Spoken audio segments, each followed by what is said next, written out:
This is Motivation. I'm Lori Joy Kingwell. And I'm Chrissy Van. We're two dreamers on two wheels inspired by our community.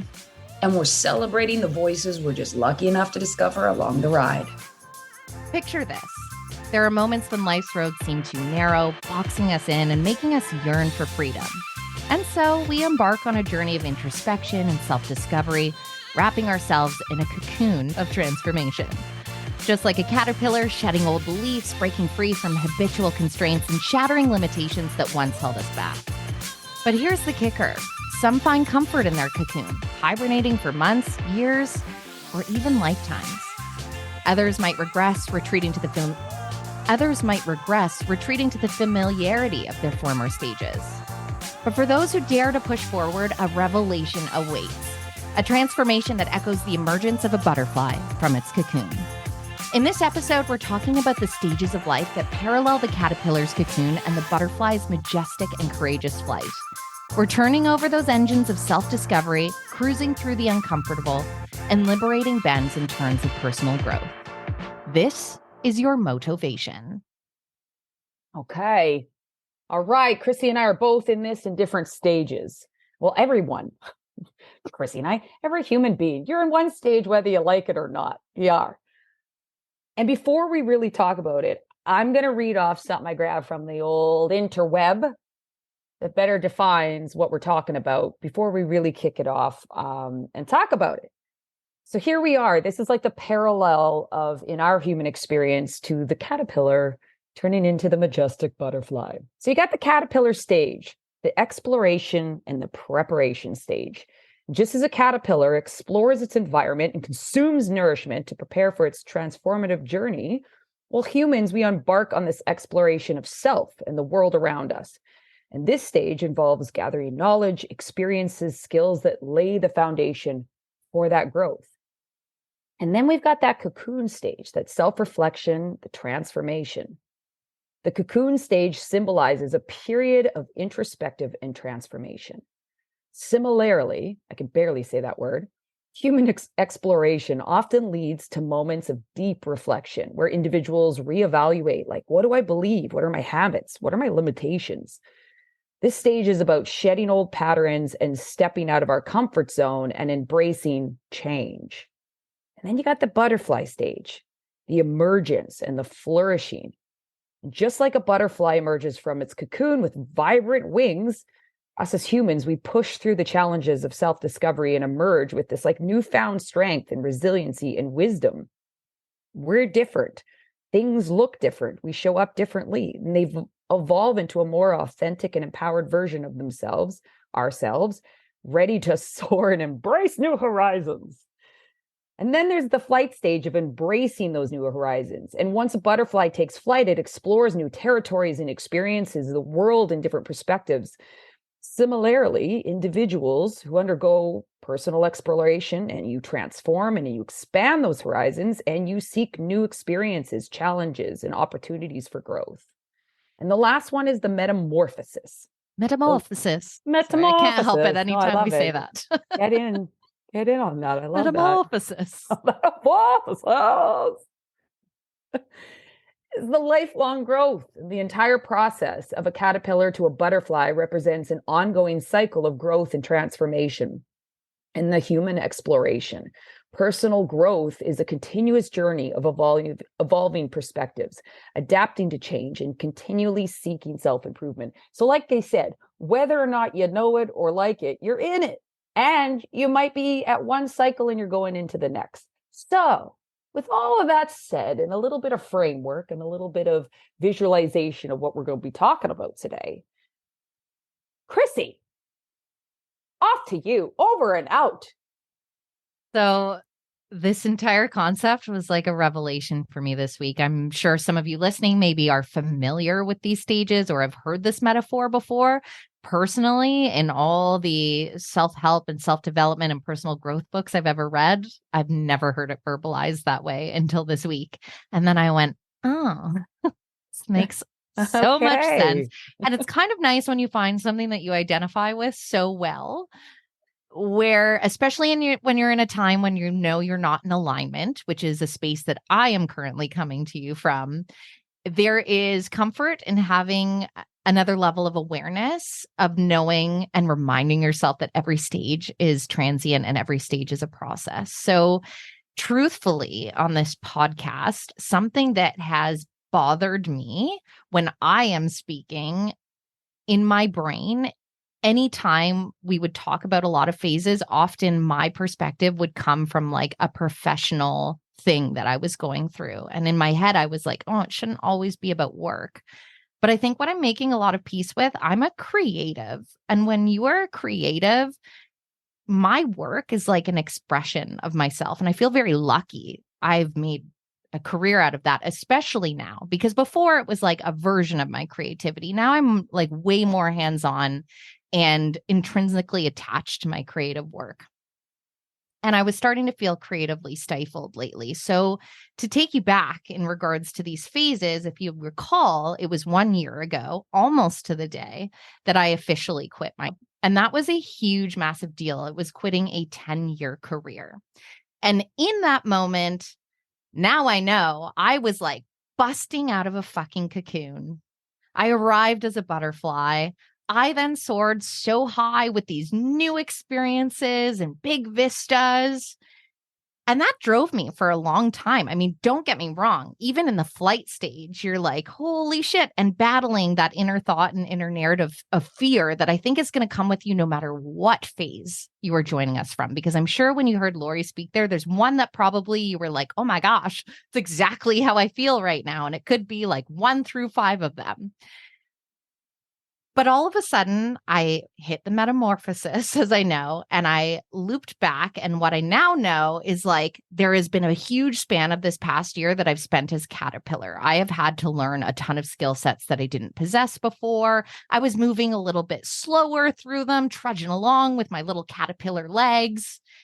And I arrived in cocoon, and I could probably say through this summer is where I ended up in the cocoon, and I had no idea that I was in a fucking cocoon. So what did I do? All of a sudden I was like, oh my gosh, I was a free caterpillar on a leaf and I was stuck.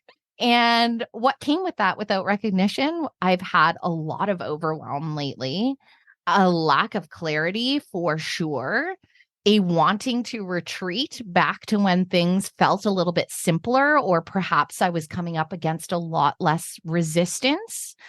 I have been confused over what is up, what is down, what is side to side, and which direction I'm actually going. I have blown around in the breeze and not really known if it's just going to chuck me somewhere that maybe I'm trepidatious over going to. And with that, there's been an undercurrent in my personal life transpiring. I've spoken super candidly that we have a lot of addiction in our family, and there have been some really intense things happening underneath. And if we know anything from me joining on the podcast, vulnerability is something that I have a very difficult relationship with.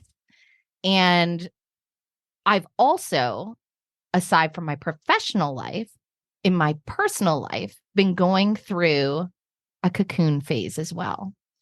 But I was stuck in my cocoon for probably way longer than I ever would have imagined until I can reflect on it now and have a better understanding. And I say that when it comes from like expressing and processing emotion.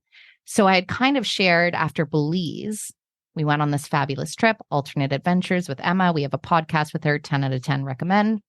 But what made that trip so special was the community that was around me. And this is a community now that entered my life like within less than 5 years and has changed it completely. And I went to a therapy session on Tuesday, and it was like one of those profound aha moments that was so simple, but I was like, holy shit, it makes a lot of sense. Because as I was saying to her, all these memories, I have a very blocked memory from like early 20s and previous. And what I don't know yet is I've been told either through traumatic times, my brain's recording mechanism either wasn't recording properly, or if your brain is just censoring basically the information until such a time you can deal with it. Now, what I think at this point, more than likely the latter, because things have been coming up, like memories I've never seen, and some of them are pretty intense. uh, like remembering necrotic debris coming out of a breathing tube very visually, or like blood all over your Barbie camper van village. Pretty graphic stuff, which would make a lot of sense that a child's mind would not remember it. But in tandem of all of that. Was this, is it okay if I ask, was this with your dad's illness? Correct. Correct. And that's really just a peek under the hood. Mm-hmm. Mm-hmm. And so all of this happening in tandem and me not really having a lot of recognition over where I was at. I had my 4th panic attack of my life right before we went to Dream Roll, which was like cathartic afterwards, but extremely intense. Separate conversation. Love my husband to pieces. He had no idea how to deal with the emotion. Do I blame him? No. And I'll tell you why, especially because I have a newfound understanding of myself. There was never space for those feelings in my mind. I had to be the manager of them, and I knew that was my role. And so I was going to hold on to them, and I wasn't going to trust anybody to touch them. And I still don't. Even my therapist, we joke about it all the time because she can see it. And for him, he had a learned behavior. He knew me since I was a teenager. Like, I basically was a big fuck you if you tried to help me. And that has been his experience with me. And I share all of this because you're like, how does this go back to your time in the cocoon? I am simultaneously, it's interlinked for me in my cocoon village because my creative energy is so tied into being in a state of flow. And when we're knotted up and just giving into the resistance and that stuckness that perhaps your cocoon can feel like. And I use that verbiage on purpose because it may feel like you are stuck, but you are only stuck if there is a lack of willingness to move forward and break through. And in order to do that, you have to do a ton of introspection. So why did things blow up for me in my cocoon this round? I have been navigating these phases of life, not swimmingly, because no one's going to glide through life swimmingly, but I've moved through them pretty well. Why has this one been so hard? And the reason is because I have given myself no space for introspection this summer. Like, the timing is not lost on me. I have socially had my cup filled tremendously, but I am someone that highly values space to go inward. And all these great tools that we talk about, like meditation or fueling your mind with things that are mentally stimulating, or spending more time to write in a journal, those foundations were kind of the first to drop in this state of overwhelm. The panic attack, a bit of a wake-up call for me for sure. And luckily, I already had my healthy foundation set. I had started working with my personal trainer after my good old karaoke hammy injury in May, when I really was able to step it up. And so getting those foundations together have been so helpful. He's also quite a life coach. So I get a video message from him daily, and having that level of accountability. So it's I'm putting the process through where I'm finally okay, here is where we are at. I need to honor the fact that I'm in the cocoon. I'm not stuck in the cocoon. It's the shift of mindset right now of I need to take time to go inward, to realign myself. And so the way I look at it now, I'm not going back to caterpillar because I'm shedding those parts of myself. And me having emotions coming up is not me glitching or a fault in the system. And me having that wasn't a fault in the system, because then I started to think, well, there's been something wrong with me this whole time. No, that resilience has served me tremendously. But the big breakthrough in therapy was that it's not glitching. You're just in a space now that you actually don't need it as much now. Because I have these people that were strangers several years ago that are creating safe spaces for me to explore deeper layers of myself, which naturally comes with a lot of fear. I address all the time that I show up as fully as I'm capable of showing, but I'm still guarded with people. I'm still guarded with my own life partner. my mom. Like people that have only showed up in a few years, I'm not going to just lay the door down, but because of the conversations and relationships we have, I'm in a space where I've come to realize maybe I'm not the only one in the tree in my cocoon. Maybe there's incredible butterflies that are swirling around that are helping you move through the next stage.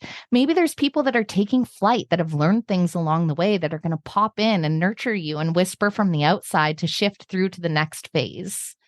And that's been a really beautiful realization for me, which sounds like a lot for a short couple of days. But that's why I was like, this is a topic that I want to explore further, because understanding that it's the cycle of life. I'm in a cocoon right now. I'm going to choose to emerge out of it for sure.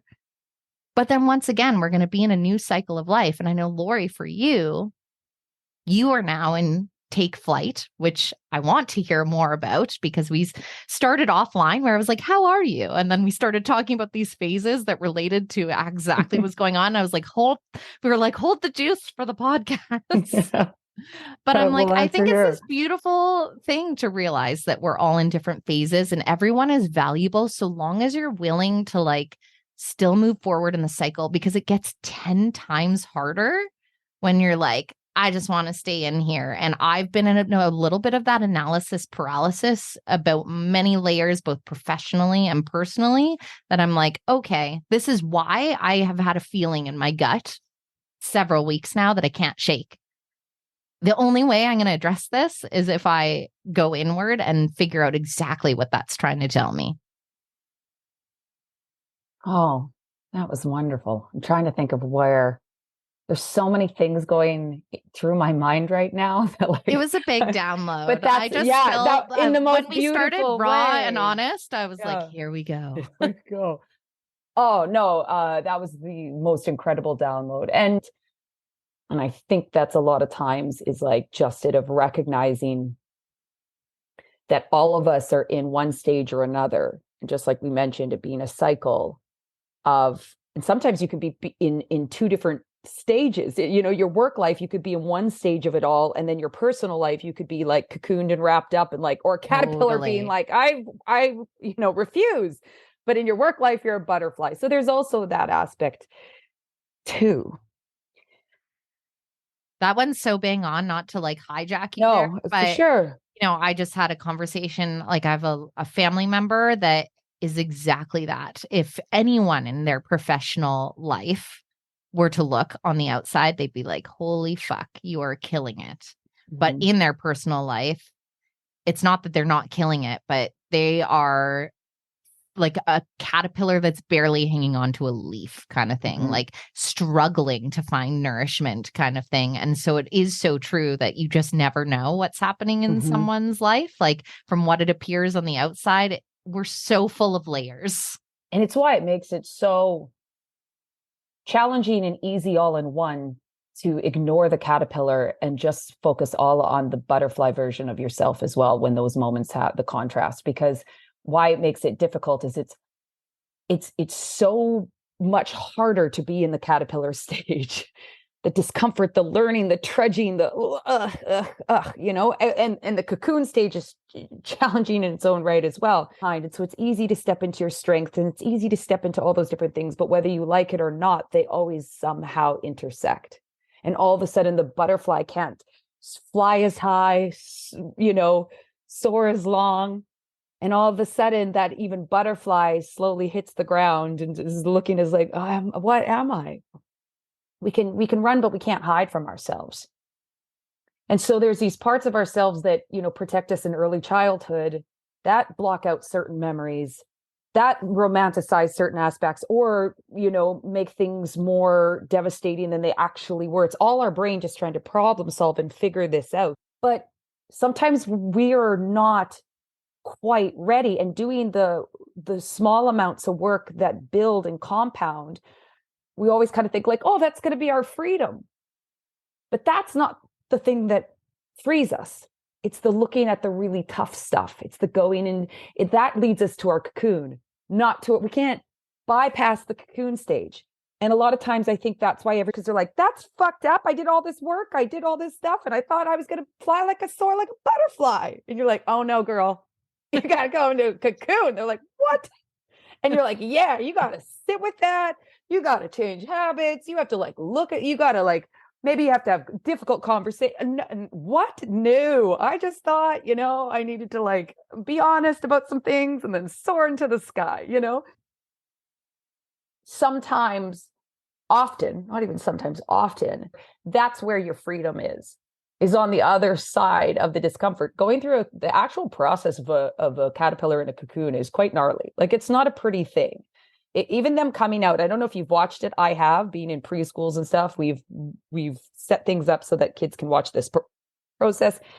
There's blood involved. There's like, some die. Like, it's just some don't make it out. I don't want to be a buzzkill, but here we are. But the point is that like, it's not pretty. And so you've got so much discomfort in it, but that's also super liberating because you're aware that you're just like, there might be some panic attacks, but that's also a flag being like, hey, you've got to let this process happen. And maybe there was portions of it that you were just trying to bypass. I know, 1,000%. I know sure as hell that's happened in my life where I'm just like, you know what? I'm going to find a shortcut. I'm going to play this smart because I learned what depression looks like and anxiety looks like. I'm going to take some shortcuts, and not saying you have to go through depression or anxiety. But what I am saying is, rather than understanding the healthiest way of processing, stepping into the next phase, going through stages, and the fact that it's all part of it, I was trying to find a cheat sheet to say, isn't life just about feeling good? How do you just do the thing where I just feel good all day, every day, and all the things, And then the more I understood that it's like there's processes and it's all part of it. And your liberation is on the other side of looking at it, understanding it, sifting through it. Like, I think that's also the process where you said, like, you can get paralysis and analysis. You can, but I do think the analysis is important in regards to like, it's like sifting. Mm-hmm. It's like, what is junk and what is quality? What is something that I need to refurbish? What's some of the, rocks I need to give a little polish to, a little shine? And that could be difficult conversations with yourself, with another person. That could be setting healthy boundaries in your life. That can be deciding who doesn't actually belong in your life anymore. Habitual changes and the discomfort of like actually changing that, because that's what produces outcome. But what I love about this analogy, and I've heard it before, but I didn't have it on my full radar until you brought it up, and it is going to be there now. And what I do love about it is the clarity it offers. But it's all these things that when we have a little bit of a visual of what's going on in our life, it also then allows a little bit more of a freedom to take the next leap, step into the next stage, do the uncomfortable work. And as uncomfortable as it is, that is where it's like, that is the feel good feelings, but the actual ones that's like real feel good quality feelings about life, not these dopamine hits of just like, I'm just going to do this, buy this, have this, and then I'll feel that feeling. And just, if I can just chase, it's like, this is the real stuff. This is where you have actual quality of life. But it's tough. It's really, really tough and scary at times. So scary at times, because also you're like, I know when I was going through, well, before I speak to mine, I want to get your thoughts on what was just said. Yeah. I mean, I think what you're saying is so or valid. Your thoughts, not just like what I just said, you remark.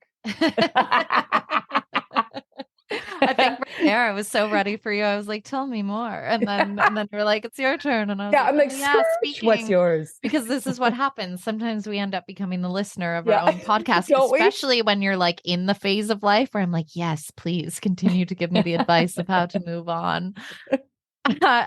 I think the biggest point that you make that like resonates as well is like just you hitting on the fact that the knowing, like the clarity around it, is exactly that biggest transformative piece of the puzzle. Because again, speaking from my experience, because I do not to say, it's hard to say like what phase would be the most difficult, but I'm like, cocoon is definitely tough if you are confused in your cocoon and don't realize what is happening and that there is a process there. Because you start to be like, am I just stuck in this thing? And the minute I had that clarity and awareness of like, this is a phase of life. This is living. This is life. Like, as you highlight, you're not going to just feel good all the time. And that's not the point anyways. The contrast is what makes life. The contrast is where the learnings happen. And the minute I had the awareness around this, I actually was in my shower yesterday and I just had it silent, water running over my body. And for like a little moment, I felt that like plug back into flow. And I know I talk about flow a lot, but honestly, it's a huge component of my life. And like, I'm always very aware that it's something accessible at all times if you do work around it to access it. And I've really been disconnected from flow. Again, going to the fact I have this gut feeling of being misaligned. And it was just this glimmer of it. I could feel it. I could feel it in my solar plexus, just kind of like plugging in. And I kind of put my head down in between my knees in my shower, which is like totally ugly naked if somebody was watching. But I said out loud and I said, there you are. There you are. There you are. And I like sounds so silly, but just like breathed into that feeling. And I'm like, you've been here all along. There you are, though. Like, I see you. I see you.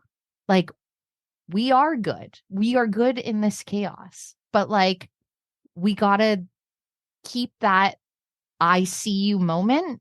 I have to tune more into that. Like, it just offers you that clarity, offers you the tools. It does. Because there is that innate knowing in us. Like, I have just filled, and again, my calendar was filled. We talked about it before we even got into summer.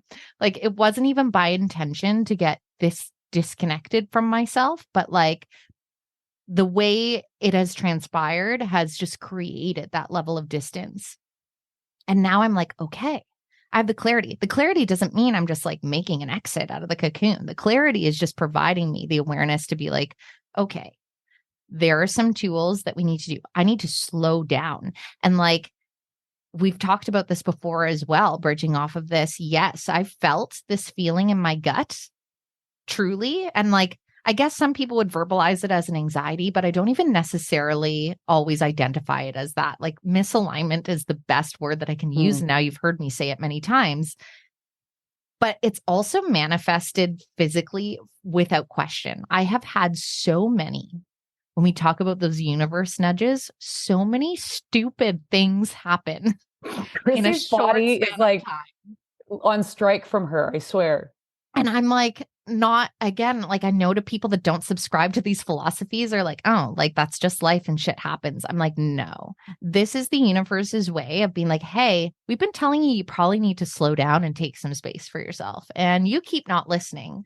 So these absolutely ridiculous roadblocks are going to start coming up for you, whether it's ones you walk into and shear the bottom of your toe, or whether you're simply riding your motorcycle and your neck locks up for 7 days. Like, every single one of those that's happened now, like even before I had the verbiage for the phase I was in, I actually started to laugh and I was like, okay, I hear you. Yeah. And I'm like, that is why those things are occurring without question.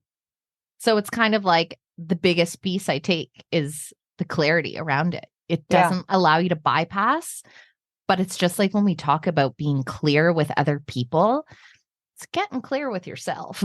Yeah. And you know when you're not. Like, that's the thing. I have known I am off. I like in the times or little spurts I have journaled, I'm just kind of like, but not taking any time or space to make room for that for you. Body's going to yell at you. Quick addition on the note of the phases as well is like, I think at first I had more resistance too, because I was kind of like, well, I just went through a big change and it felt really good. And I know all of that was right. Like, my inner being was like, all of this is right. So I'm like, how the fuck am I going to cocoon again? Chrissy, you can't get there You couldn't get to this stage until that stage happened. It's all part of the stepping stones towards. Correct. But I'm like, when you're like, oh yeah, there's more stages, and that it's a cycle. Yeah. That's the other part. Oh, I see. Yes, 100%. Like my personal pattern is of, on average, I'm a 10-year cycle. Caterpillar to cocoon to butterfly to all the things. It's about a 10-year cycle. And I, in one way or another, am like, and every cycle I'm stepping into a more resilient, wiser, more fulfilled human because of that. But because of this cycle, there's never, that, and I think that's the trick and the trap that we get in our heads that I think I mentioned a little bit before too. Maybe I didn't, but it's like, that's what I did too, as well. As I was like, oh no, I'm back to this, and then it's like, Lori, because you're stepping into a new, you're leveling up, you're expanding, whatever you want to call it. But it's like, this is humaning if you're actually participating in a way that, and not just being dragged along, because then you're just always in the kind of like, the crappy state, and you go like, it's their fault, and it's that person, and it's that guy, and they did this, and it's only because, and I would do that if, and then you just become with the pointer. You just got a million pointing fingers, and you're just always at the mercy of life happening to you. All your caterpillar legs are pointing around. Everyone's like, oh, it's that guy or gal. It's the Karen and the Chads. They're just caterpillars for life. But it's that, like, you cycle. And maybe that's, so right now I am at, what's the one that's like after caterpillar or butterfly? I'm in the butterfly right now. And I think there was a taking flight. Well, that's where I am. You're flight stage. I'm flight stage, man. Embracing those new horizons. And it has been approximately 8 years, which is on brand for the pattern that I have been in proper flight stage. And anyone that's listening would be like, wait a second, what? I thought you have felt good and you felt great. And all those things are true. And I've done push myself out of comfort zone, and we started this podcast, and it's not that you're not still really fully participating in life, as Chrissy can attest. Started a new job, took leaps of faith. Like, it's not that you're just in this like little, literal hub of a cage in your, physical life that you don't. It's not that. But it's like about 8 years ago, I was really in a place where like all the things in my life were working, my external world. And so it gave me a million excuses to stop doing the work interpersonally. So I wasn't journaling. I wasn't doing anything that was really good for myself other than living this super externally awesome life. And the more that I lived that, the more I actually became unhappy. Because even though they were things that brought dopamine hits, and I say that because I like lived in the Cayman Islands, I had good friends, I had, adventures, I lived on the ocean, all these good things. I also wasn't practicing any kind of gratitude. It wasn't even on my radar. I was a grateful person in general, but I didn't have practices. I didn't have things that I wasn't just kind of at the mercy of whatever life threw at me, sort of thing. And I could feel it. And I could feel myself getting tighter and tighter and a bit crotchety and grouchy where I didn't used to be. And then I moved to Vancouver, and a lot was already happening with family illnesses when I moved here, to a certain extent. Not that,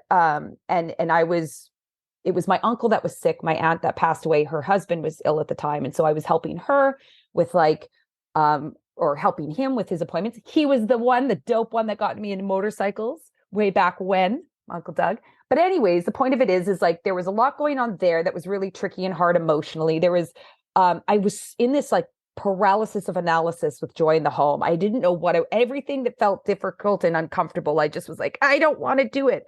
Every day I'd wake up and I'd be in the shower and I was like, you're going to do things to push yourself forward. And then I just go eat cereal all day, and I gained weight and all the things. Like, I was just in this stage of like, I just want life to be easier without any real participation of helping myself in that regard, which is what led me to be like, you need to figure some shit out because you're going into depression. You are going, and I was so terrified of going into that space. So I was this little caterpillar just trudging along. And it was about a year and a half in of doing this, a good solid year and a half in, that it was like, I've got to get like real about the work. Real. I had this breakdown, and it was just like, I have got to get serious. And so I started journaling. I started to be really honest with myself. Now it was about 2 months later, it was November of 2019. And about 2 months later, a close friend of mine died of cancer. And I went back to the Caymans for her celebration of life. And that really catapulted this idea of like, what am I doing? Like, life is so fragile and thing. And then the tidal wave came that I had, COVID hit.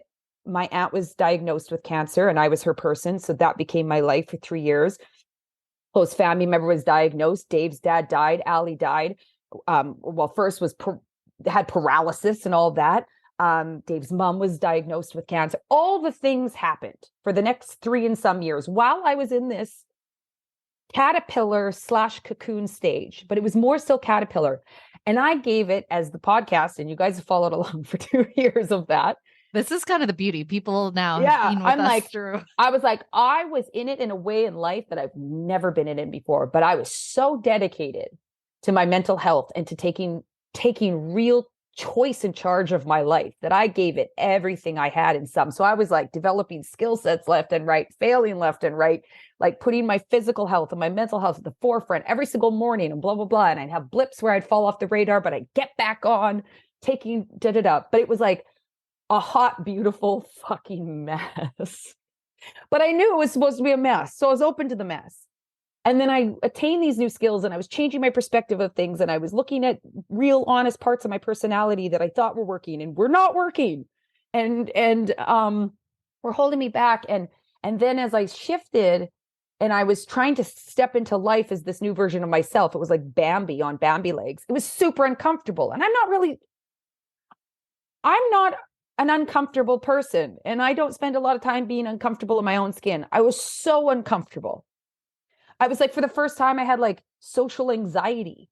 And I was like, wow, this is weird. I don't know what this feels like. Right. And I was like, whoa, this is what people experience. This is terrifying. Like all the things, because I was trying on this new version of myself, not in the sense of inauthentically, this new perspective, this new line of thinking, all these different things.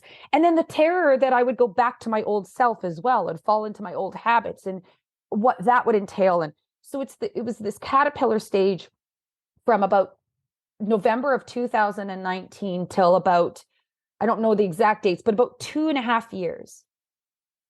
And then I really went into the cocoon. And this last year, I've been in this cocoon. And I've been, from the time that my Auntie Val passed away, which was September of last year, up until about 3-4 months ago, I was in deep grief, deep grief that affected me every single day. It felt like depression, even though I knew it wasn't. I knew it was grief from just like, because when I don't know things, I study it. That's just something I'm like, if I can understand it, I have a better way of navigating clarity. Yeah. And just like, and it was like this dark cloud that just covered and went with me. And I still leaned into all the things that I still pushed. And I still was like, I'm not letting this, but I also had a heavier cocoon. And I still remember when you were in Costa Rica earlier this year. And I specifically remember our walk after that, like the way the rain / snow / whatever the hell we walked in Vancouver in the cold. Yeah. And just even you speaking to your experience there was so evidenced by, I'm in this beautiful place and doing the things, but like that cloud, you can't help it. It's coming with you because you're still processing the heaviest thing a human goes through, right? Yeah. You're just looking for, your system is so used to them every day that you're looking for them at every turn. You're also The one thing that doesn't get spoken to enough is like the guilt you feel about like where you got it wrong, where you didn't show up exactly how you should have, where that, where my aunt felt more fear because of something I did rather than alleviating the fear. But I had to put myself in the, because when you're in those caretaking roles, you're just trying to keep your head above water. But then sometimes doing something for yourself leaves that person feeling discarded in that moment or not enough or all. Like there's so many moving parts that you're trying to process, and then being like, you're a human being that did their best and that's okay, you're gonna fuck it up. And so it was this like taking all the tools, this cocoon stage, taking all the tools that I gathered in the caterpillar stage and putting them into effect at one of the heaviest, darkest time, almost harder than when the illness was happening, because at least I still had her. At least she was still here with me.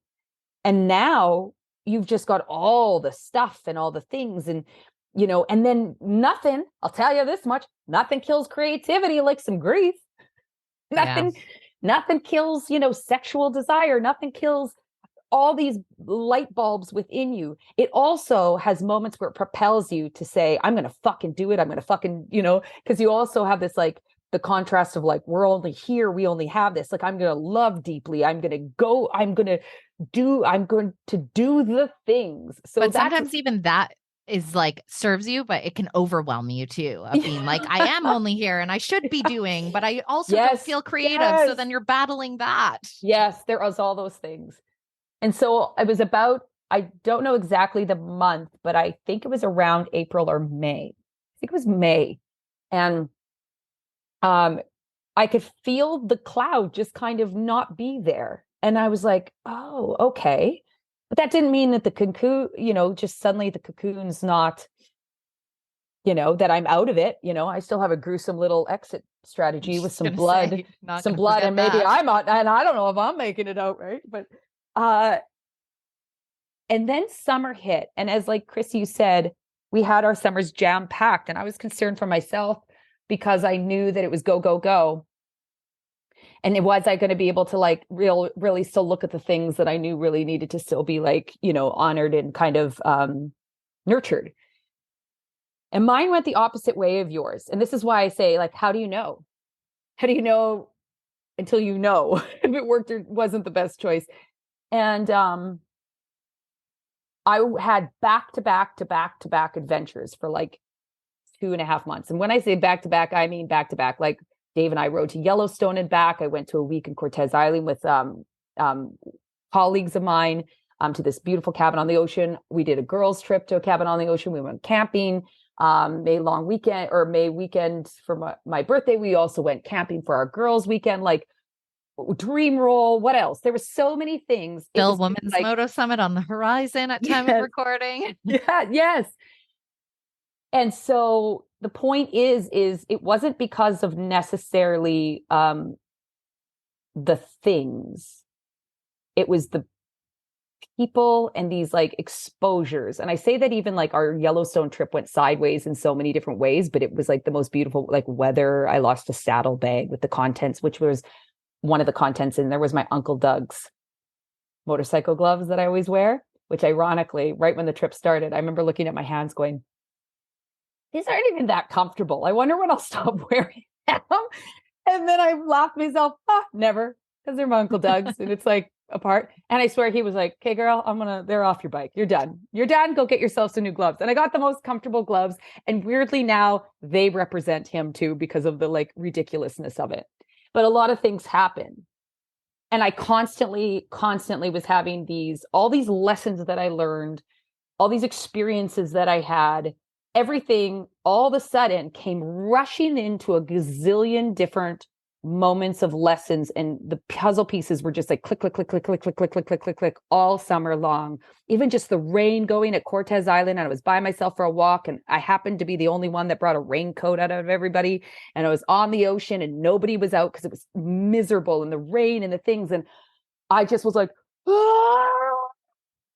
with like tears streaming down my face. It was just like, with the ocean roaring at my feet and all the things. And it was just the most powerful summer of just being in all of it and getting to actually feel all of it and all of it making sense.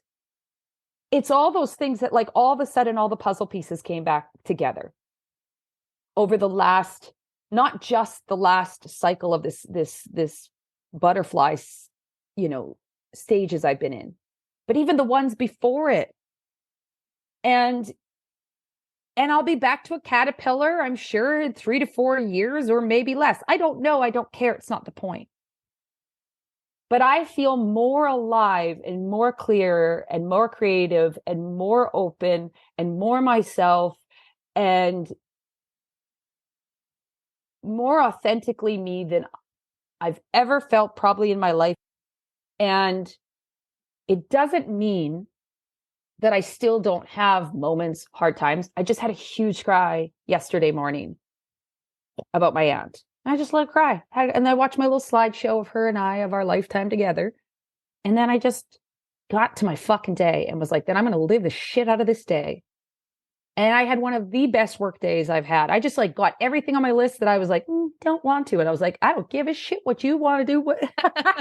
That was more that was more the habitual behaviors of like, if you want to step into that next kind of gear of yourself, that you have to do something different today than you did yesterday. And to yesterday, you avoided this. So today, sit down. And I felt so much adrenaline and so much energy after I ticked like 6 things off. It was so funny. I went into Dave's office and I was like, oh, I just crushed a part of my to-do list. And then he was like, did you get blank and blank and blank done? Like the things that he needs from me.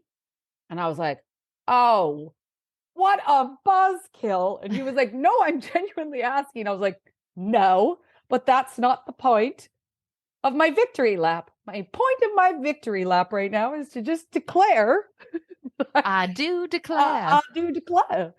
But it's that like, and then it's like, get to it, back to it. And, but that is why I feel liberated, not because, I just comfortably, gracefully, or fearlessly went through the stages.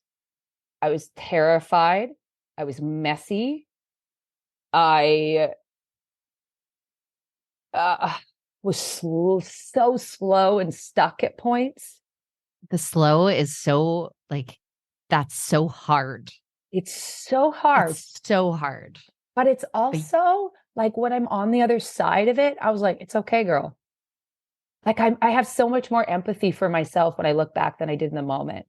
I was slow because I would, those like the episode we did on like the negative thoughts, the 800 or the 80,000 we think of on average a day thoughts, and most of those 80% being negative. And those moments creeping in where it was like, why aren't you good enough yet? Why aren't you there yet? Why is this still so fucking hard? And I look back at that and I just want to, it gets me kind of caught up. Yeah. You just want to hug her and be like, you're giving it everything you have got. And that is more like, you don't get stuck to the point in which you're just like, if I just stay here, maybe I'm safe, because you're just not. It just doesn't work like that. But it's like, find out what you want to fight for and like what you want it to be hard about, because it's going to be hard. Life is hard. But it's like when you find out what's worth the hard. I just like look back and I just think like, you gave it everything you got. And sometimes you were like crawling on your knees or pulling yourself on your elbows, army crawling. But it's like, so if you or Chrissy, you have those moments and you're army crawling, just like lay by that version of yourself and get your elbows in and crawl beside. Like that future version of you that you were like, why am I not that yet? Like bring her in and get on the ground beside that other version of you. And you'd be like, we will crawl together, because now you're going to make me cry and I'm in my work studio. And we don't do vulnerable beyond that door. Yeah. Yeah, and like you say, like, not to grab the corniest cliche saying, but like Please do. that version of me army crawled. So like today, I can be clear in me and free in this moment. And so I wish I just would have had a lot more.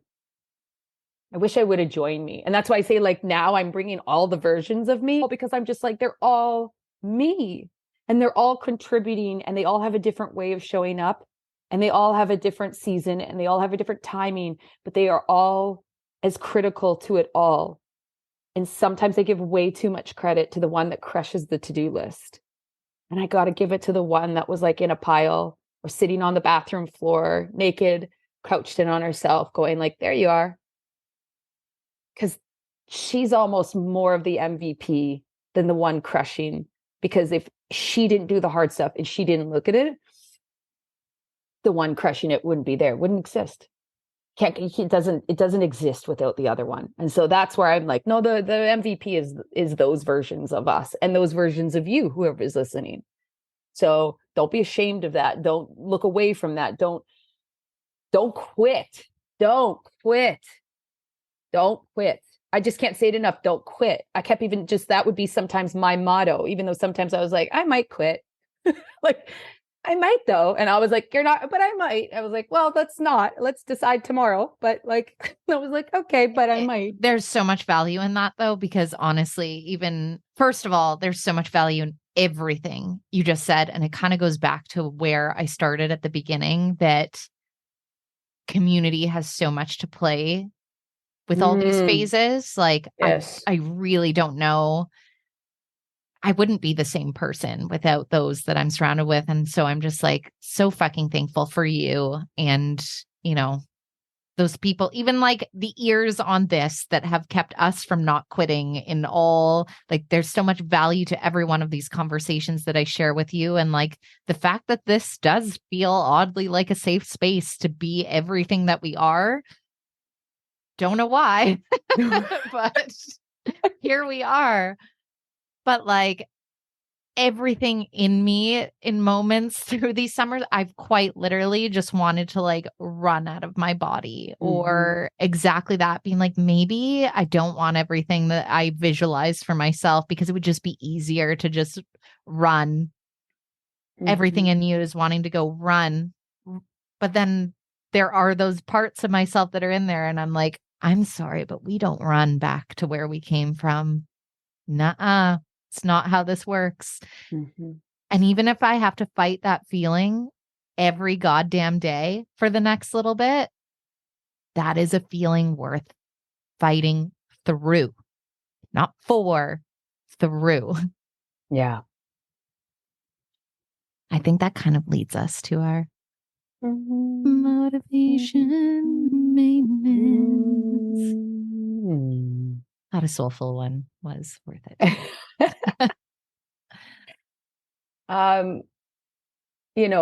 My motivation maintenance is that whether it's this analogy, find an analogy. There's so many out there. There's the bamboo that takes, I don't even remember exactly what it was, but it's like 9 years to grow in the ground, but it shoots up like 6 feet in 6 months. So that, does it grow in 6 months or does it grow in 9 years and 6 months? And which is actually the most important part of that all, or the snail or the butterfly, or one of the most incredible ones that I was ever told was from a counselor that I had gone to when I was in deep depression in my early 20s. And I maybe mentioned it before, but it was like the baby analogy. It's like, do you know why the baby crawls and then walks? I'm like, oh, because it's part of like the state. And they're like, yeah, but it's like, they're going to fall. They're going to fall a million times before they can actually even stand. And even when they stand, they're wobbly on their feet. It takes time. They're going to crash a bunch. And they'll even have a little cry and but like then, and they're running as wobbly. But one day you get to a point as a human being where you walk steady. You still bump into things. You still, all the things. You get up quicker. But it's like, and he was like, you're in the baby stage. You're in the baby stage of all of this. And I was like, oh.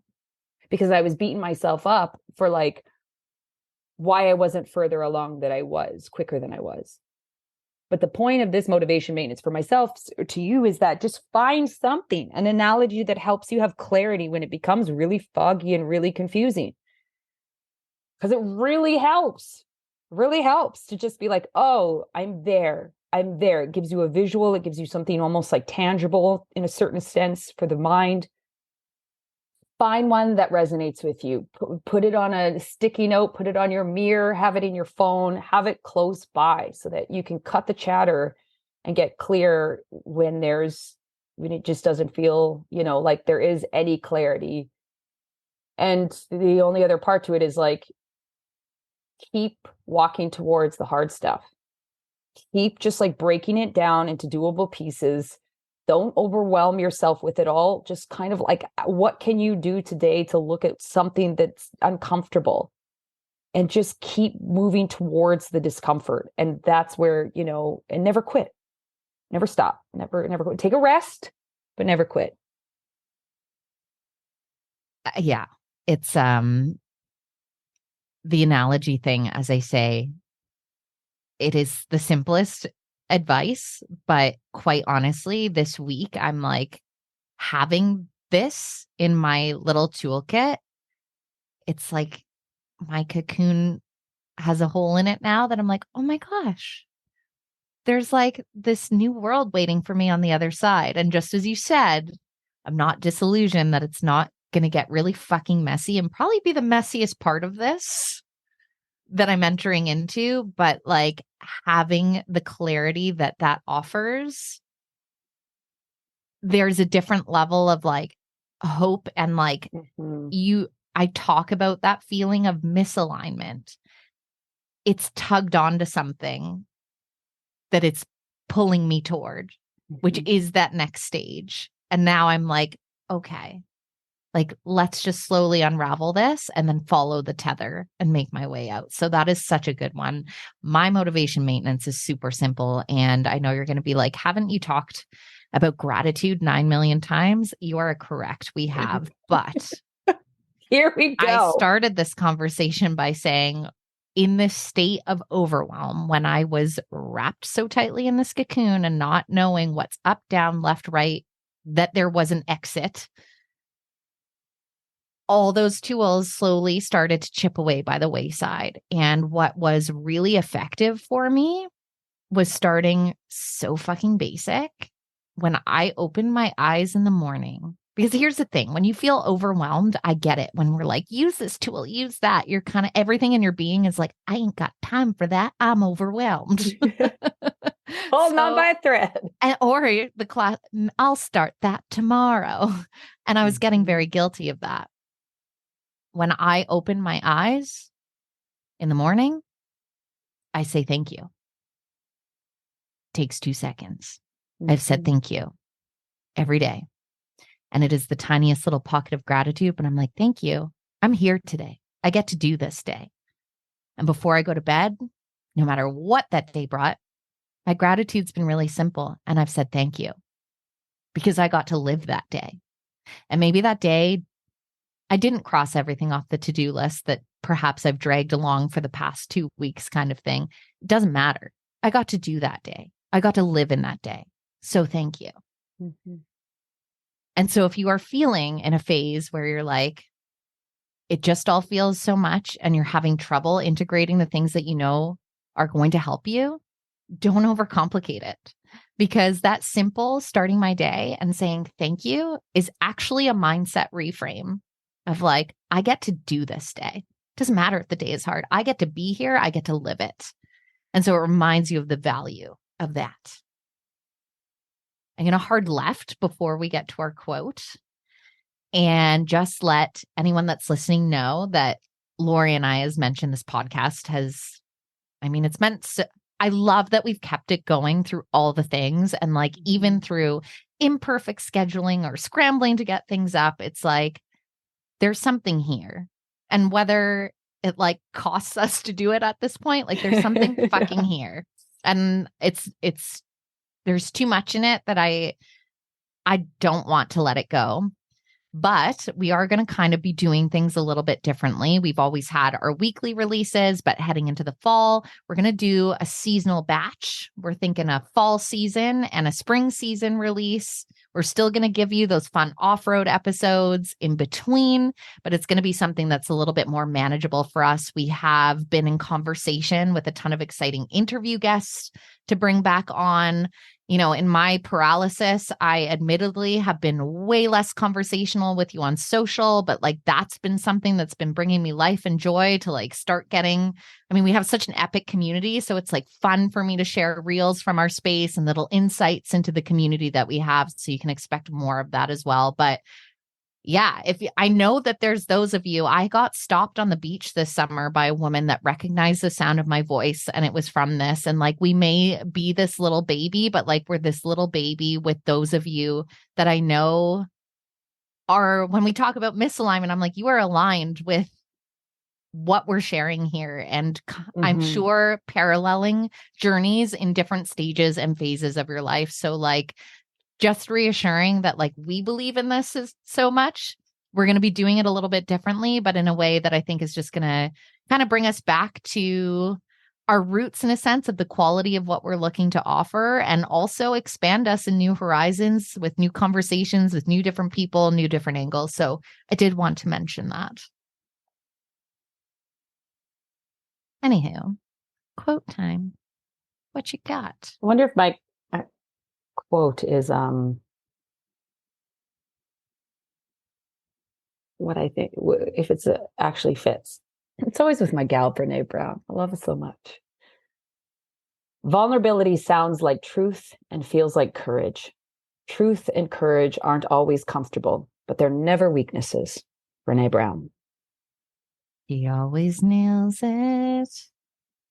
We need to realize that our path to transformation is through our mistakes and through all of our experiences. We're meant to make mistakes, take new paths, take new turns, recognize them, and move on and through to become unlimited. I think it's a reminder, like we have unlimited options. When I feel stuck, I'm like, oh yeah, it's unlimited. Oh my gosh. That's brilliant. I've never thought of it like that. And like when I feel stuck, there's two things. Oh my gosh, I'm adding that in. There's one thing I listened to not long ago, and they were like, everything's figure outable. Everything is figure outable. And the options are limitless. Right? Like those two things together, when I'm in a feeling of being stuck, are two of the most empowering and exciting thoughts. The only thing stopping you from that is yourself. Yeah, a choice, a perspective and a choice. Well, I feel like we definitely have a state of flow in this because we can't even stop podcasting. So. Well, my friends, suffice to say, that is your motivation. You've just listened to the Motivation Podcast with your hosts, Chrissy Van and me, Lori Joy Kingwell. And thanks for joining us along the ride. We've got new episodes dropping every Monday, and we're all about community. So follow us on Instagram at Motivation Podcast and visit our website at themotivation.com. And remember, tanks full throttle.